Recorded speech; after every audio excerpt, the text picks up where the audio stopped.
سلامونه، صفي الله ستانک زایم، هایلایټ ته مو ښه راغلاست وایم.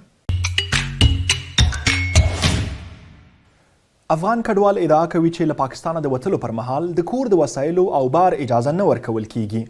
اکثر دغو کډوالو ته ویل شوي چې تش لاس به افغانستان ته ځئ، هغسې چې پاکستان ته راغلي وئ. رسما لا پاکستاني چارواکو په دې اړه څه نه دي ویلي، خو دا ښایي لومړی وار وي چې کډوال نه پرېښودل کیږي خپل بار او وسایل ویسي. پاکستان د اپریل له لومړۍ د افغان تابعیت لرونکو کډوالو ایستل پیل کړي. ایران کې د سږنی نوروز د رخصتیو پر مهال ټرافیکي پېښو کې لږ تر لږه 880 کسان مړه او څه باندې 20,000 نور کسان ټپیان شوي دي.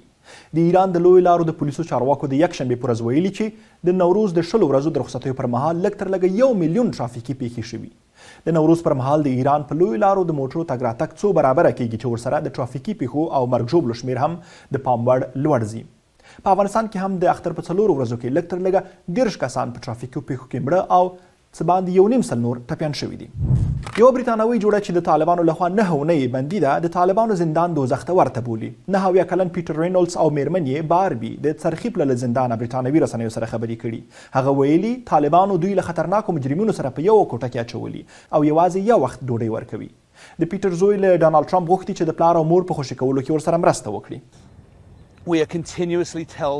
موږ ته په وار ویل شوي چې دوی بې ګناه دي، هیڅ جرم یې نه دی کړی او ډیر ژر به خوشي شي، خو دوی لا هم په زندان کې دي.